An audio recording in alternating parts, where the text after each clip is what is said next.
دوپہر کے 1 بجے سورج پوری تمازت سے چمکتا ہوا کراچی کو نہ صرف روشن کیے ہوئے تھا بلکہ اپنی حدت سے ہر چیز گرم کیے ہوئے تھا۔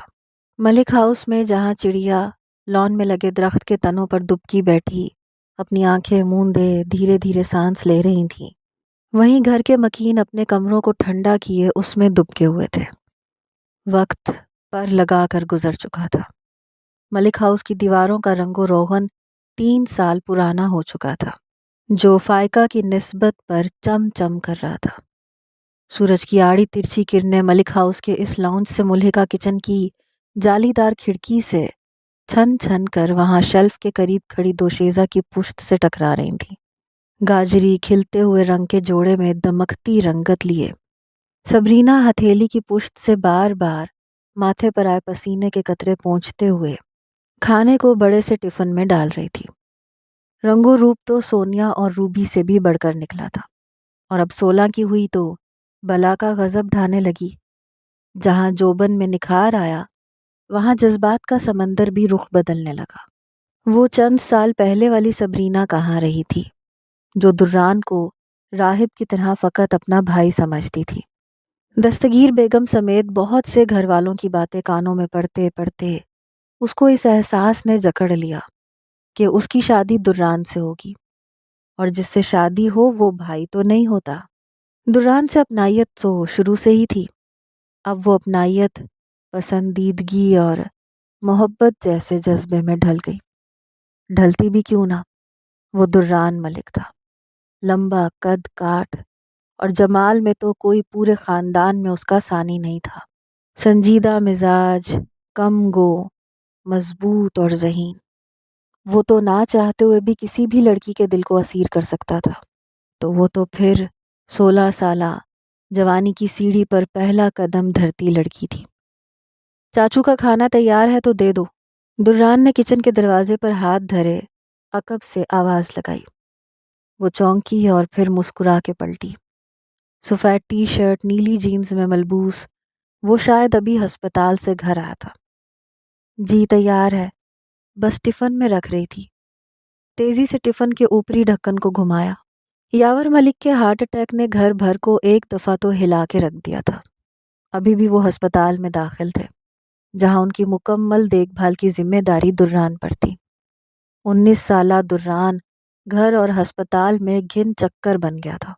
یاور سے محبت اتنی تھی کہ اس سارے وقت میں اس کے ماتھے پر ایک شکن نہیں آتا تھا۔ اپنی پڑھائی کو پس پشت ڈالے وہ دن رات یاور کی خدمت میں گزارتا تھا۔ ابھی بھی وہ دوپہر کا کھانا لینے گھر آیا تھا۔ اسفند کی کرم نوازی تھی کہ کار آج کل اسے دے رکھی تھی، ورنہ تو اس تپتی گرمی میں ہسپتال سے گھر کے چکر بہت کٹھن ہو جاتے۔ صبرینا ٹفن مکمل بند کرنے کے بعد پشت پر ہاتھ باندھے پیچھے ہوئی تو وہ کار کی چابی کو بائیں ہاتھ میں منتقل کرتا ہوا آگے بڑھا۔ چہرے پہ تھکاوٹ تھی، بال بکھرے سے، کپڑوں کا حال بھی ملکجا سا تھا۔ مجھے بھی ہسپتال جانا ہے۔ دران نے ٹفن کو کچن کی شیلف پر سے اٹھانے کے لیے ہاتھ بڑھایا ہی تھا جب صبرینا نے آہستگی سے ہسپتال جانے کی خواہش ظاہر کی۔ دران نے جھکی نگاہیں اوپر اٹھائیں۔ چلو، سنجیدگی سے کہا اور فوراً پلٹا۔ صبرینا جلدی سے کمر کے گرد باندھے دوپٹے کو کھولتے اس کے پیچھے چل پڑی۔ جانتی تھی وہ اس کا انتظار نہیں کرے گا، اگر وہ تاخیر کرے گی تو وہ چلا جائے گا، اسی لیے جس حلیے میں بھی تھی فوراً دوپٹہ کندھوں پہ درست کرتے چل پڑی۔ گاڑی گیٹ سے باہر گلی میں ہی کھڑی تھی۔ وہ ٹفن پچھلی نشست پہ رکھ رہا تھا جب صبرینا تیزی سے فرنٹ ڈور کھول کر ڈرائیونگ سیٹ کے ساتھ والی سیٹ پر براجمان ہوئی۔ وہ اب ڈرائیونگ سیٹ سنبھال رہا تھا۔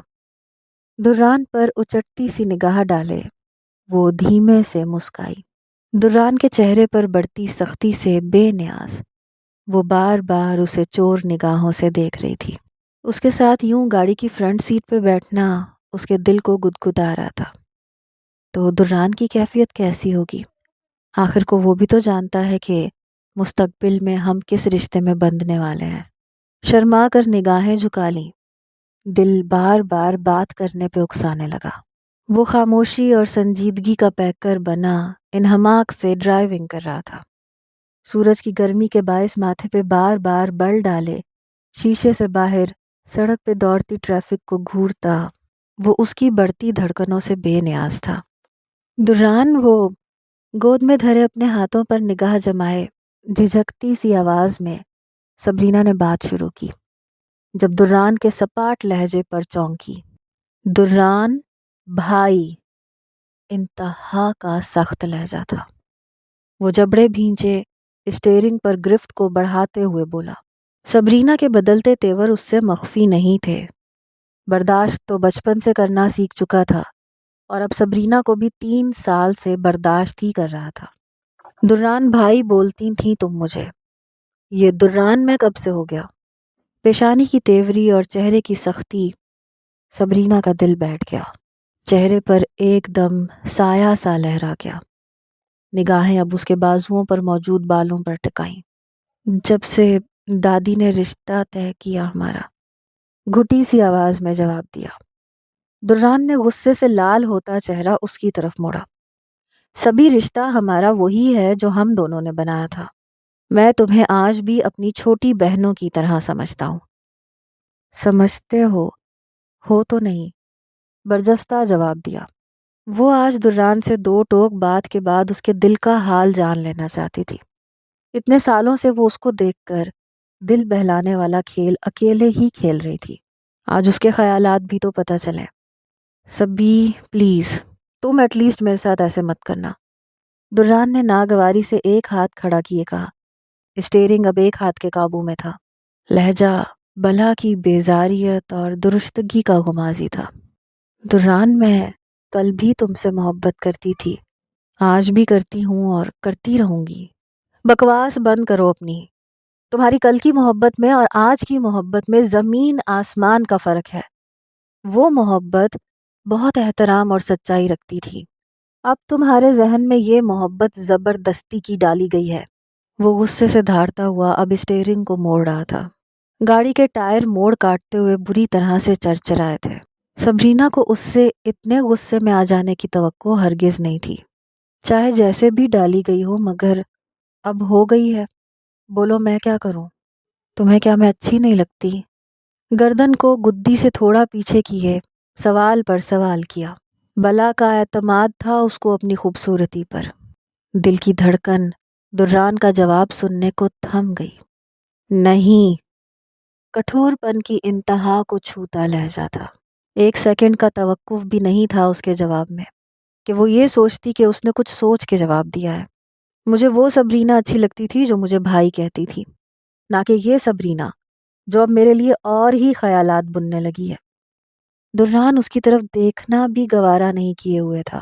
جبڑے اتنی سختی سے پیوست تھے کہ اس کی کنپٹی کی ابھرتی رگیں سبرینا کی نگاہوں سے اوجھل نہیں تھیں۔ اور اگر کل کو ہماری شادی ہو جاتی ہے تو؟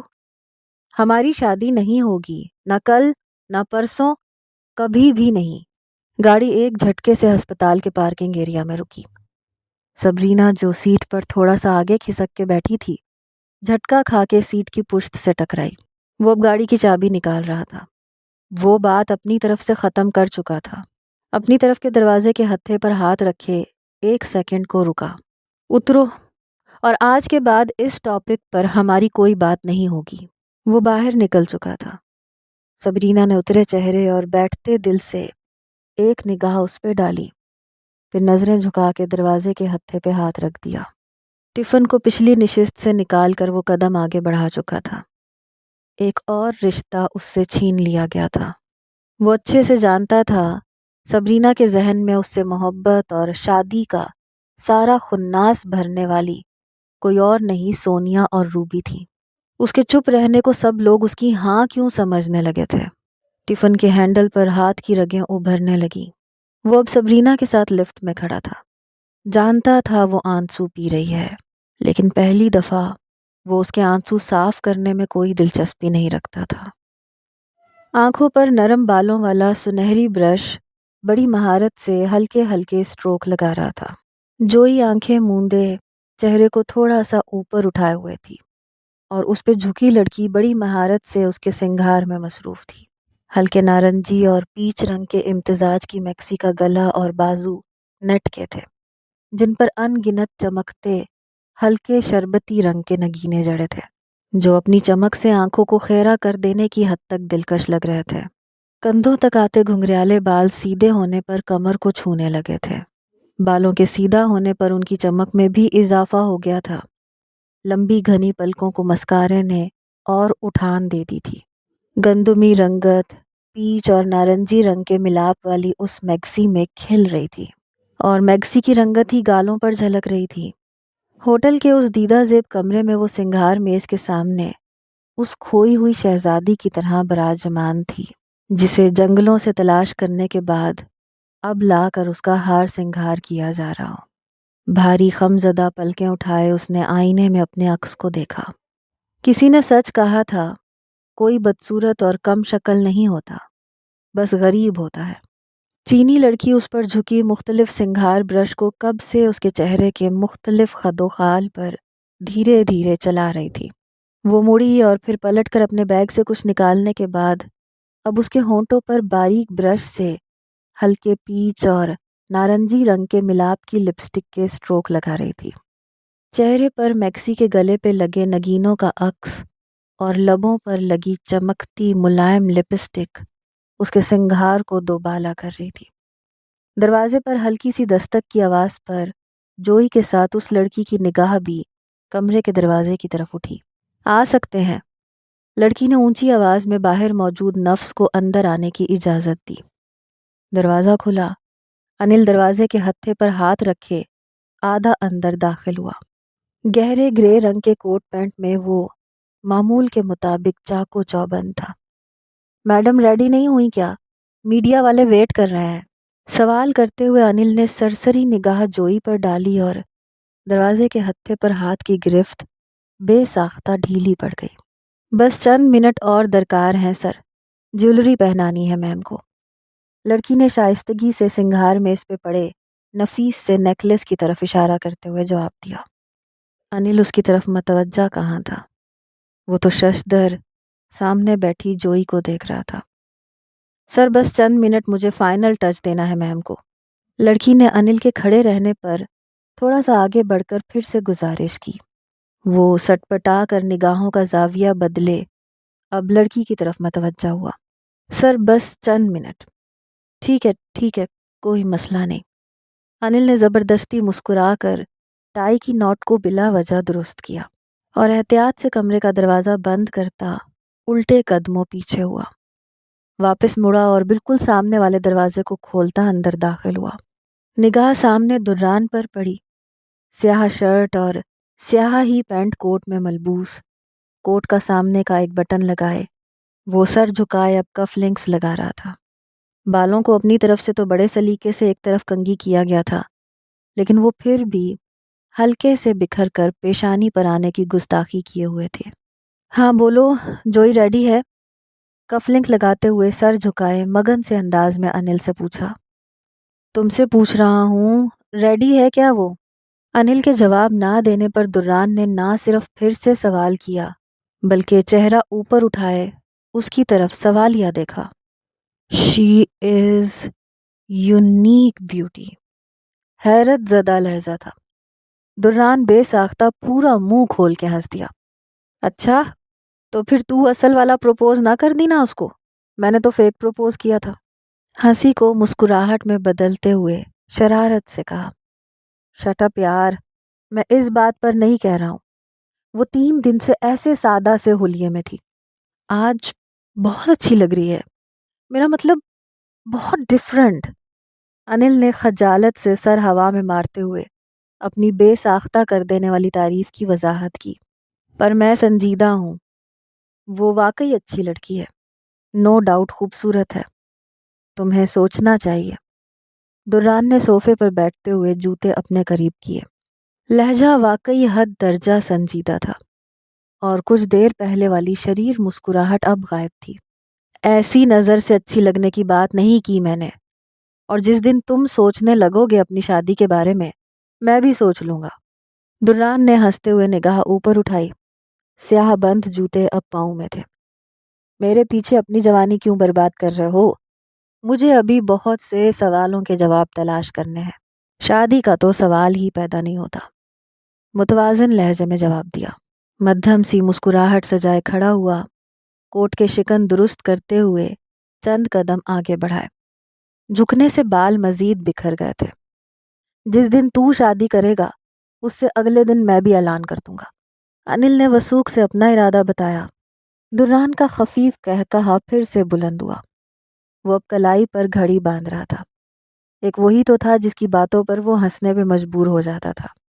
تو میں تو کرنے جا رہا ہوں نا، ہنسی دباتے ہوئے ایک شریر نگاہ انل پہ ڈالی۔ یہ فیک شادی ہے، جس دن اصل والی کرو گے میں بھی کر لوں گا، انل نے ترکی بترکی جواب دیا۔ مطلب تو نہیں سدھرے گا، میرے سر پہ ایسے ہی مسلط رہے گا؟ پینٹ کی دونوں اطراف کی جیبوں میں ہاتھ ڈالے کہا۔ انل نے لب بھینچے اور سر اس بات میں ہلایا اور دران کے بڑھتے قدموں کے ساتھ دروازے کی طرف قدم بڑھائے۔ انل کے دروازہ کھولتے ہی وہ جو محو سا آگے بڑھ رہا تھا ٹھٹک کے رکا۔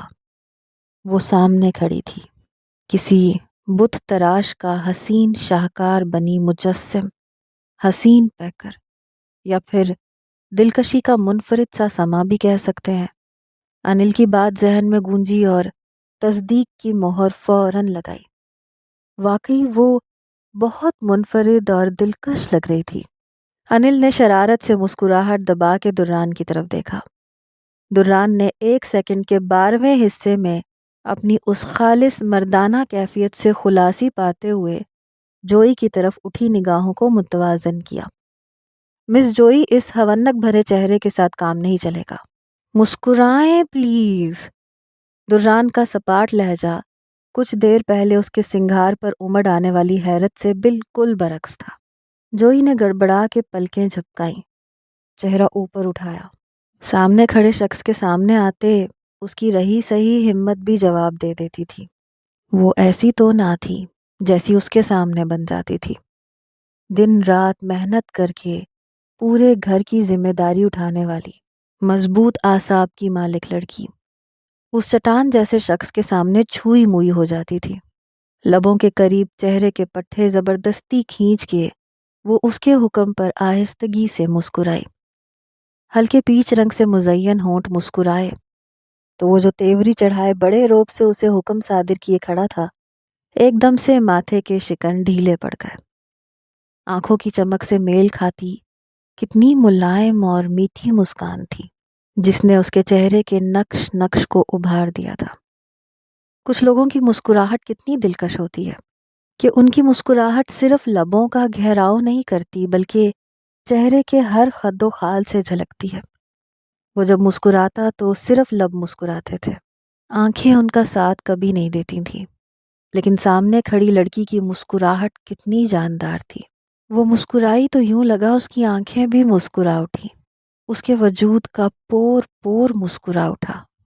اب ٹھیک ہے، وہ آہستگی سے کہتے ہوئے تصدیق چاہ رہی تھی۔ دران نے خجل ہو کر نگاہوں کا زاویہ بدلا۔ بے رخی سے ہنکارا بھرا، پھر تیزی سے انل کی طرف پلٹا۔ چلو پھر تم آگے، سر کو ہلکا سا خم دیا۔ انل تیزی سے سر ہلاتا ہوا لفٹ کی طرف بڑھا۔ ان لوگوں کو نیچے جانا تھا جہاں ہوٹل کے ہال میں ان گنت صحافی ان کا انتظار کر رہے تھے۔ لفٹ سے اتر کر ہال کے بڑے سے سیاہ رنگ دروازے کے سامنے وہ چند منٹ کے لیے کھڑے ہوئے۔ دران انل کو کچھ ہدایت دے کر پلٹا اور ایک دم سے جوئی اور اپنے بیچ کا فاصلہ ختم کرتے ہوئے پاس آ کر اس کی کمر کے گرد اپنا بازو حائل کر دیا۔ وہ جو یوں سب کے سامنے جانے پر اعتماد کھو رہی تھی، دران کی اس جسارت پر سب کچھ بھول کر سمٹ گئی۔ کمر اس کے مضبوط بازو کے حصار میں تھی۔ اس کے وجود سے اٹھتی مسحور کن خوشبو ریڑھ کی ہڈی میں میٹھی سی سنسناہٹ کا باعث بن رہی تھی۔ بے اختیار دران کی قربت سے بھاری ہوتی نگاہیں اس کے چہرے کی طرف اٹھائیں۔ وہ سیاہ سوٹ میں ملبوس، دلکش نقوش اور گہری ڈوب جانے والی آنکھوں والا اس کو پاگل کیے خود بے نیازی سے سامنے دیکھ رہا تھا۔ انل نے ہاتھ بڑھا کر ہال کا دروازہ کھولا۔ ہال کا دروازہ کھلتے ہی وہ سیدھے سرخ قالین والے اسٹیج پر تھے۔ یہ ایک آڈیٹوریم جیسا ہال تھا